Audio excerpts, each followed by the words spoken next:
This is the Transistor review on the Nintendo Switch, and my name is Juan Romero. We're going to break this one down to see if it's worth your hard-earned cash.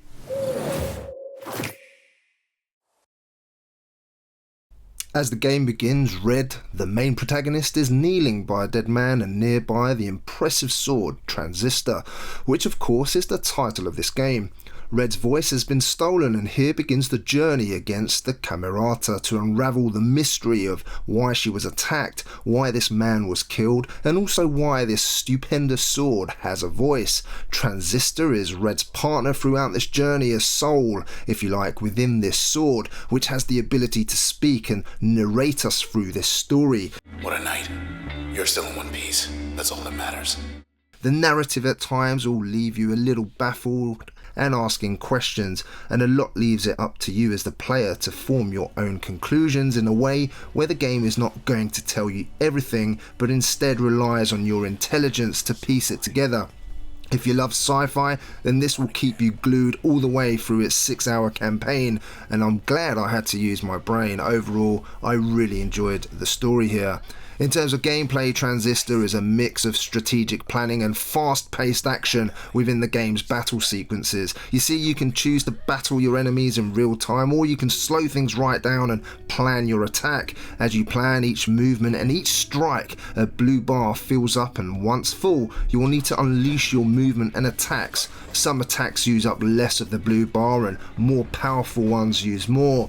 It's always about finding the right balance of movement, placing Red in the right place to take as little damage as possible while also dealing as much damage as you can. It's utterly compelling and will appeal to those who like to plan their attacks, and for those who just want to play in real time, like to mix it up, then the game gives you the opportunity.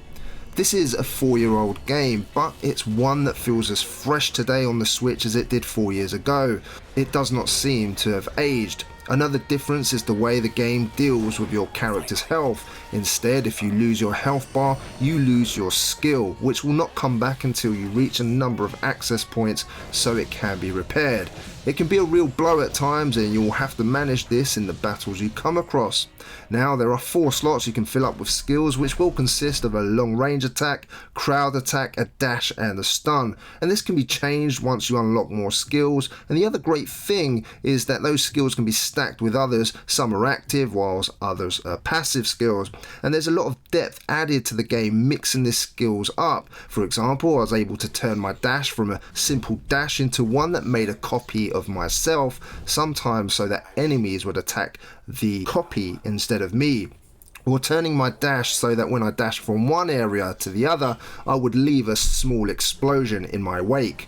This makes the game really interesting, as you have lots of ways of experimenting and finding your own playstyle. The great thing about this is you can respec to try new things whenever you reach a checkpoint in the game. This is especially good when you feel a spec is not quite working for you in the way you intended. Traversing the world is fluid, and while you're going from one battle to the next, I never felt bored throughout due to the fantastically told story and the hook of the fabulous combat and diverse range of enemy types you come across. Some enemy types will have healers with them, so you'll need to take the healing companion out first, while others will fire bombs from far away, and then you have those that will dash towards you quickly.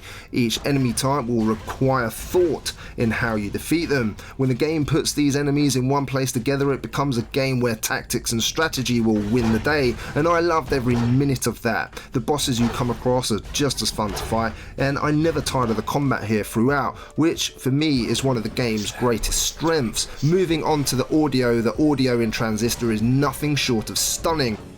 Moving out to the country with everyone, oh everyone, before we all become one.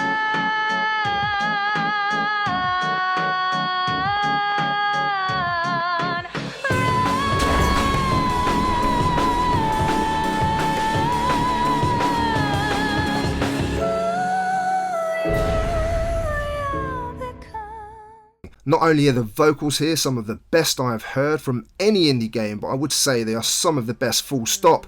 Darren Korb has done an astonishing job.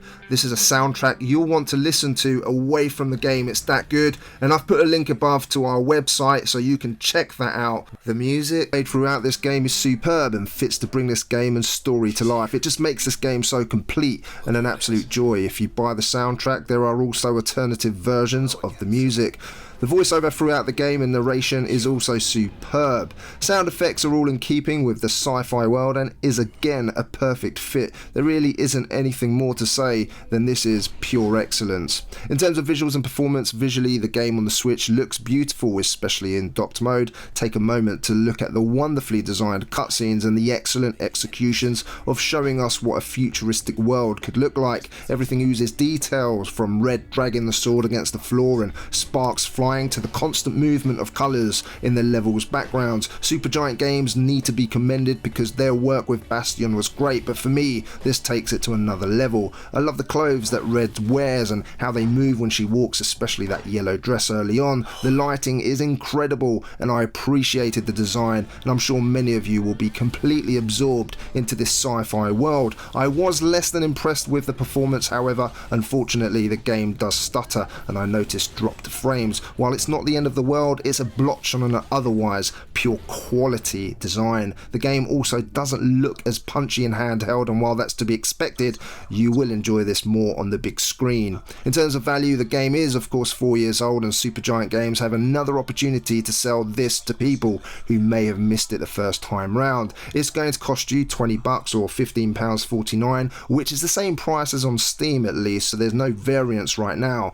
Once that 6-hour campaign is complete, you can play procedurally generated battles to keep it going if you want to, and you have the game's equivalent of Game Plus mode to go into and play again if you want to visit this world, which I'm sure many of you will want to revisit. In terms of my verdict then, Transistor is a rare game in that everything is so wonderfully brought together that you cannot help but marvel at its brilliance. From the combat, audio and stunning visuals, this is one package you just cannot afford to pass up. Is this worth your hard-earned cash? You damn right it is. A 9 out of 10. We're not even going to ask you to sub, leave a comment or leave a like. I'm sure you'll do those things if you want to and if you enjoyed this video. My name is Juan Romero from SwitchWatch, and I'll see you again on the next one. Take care.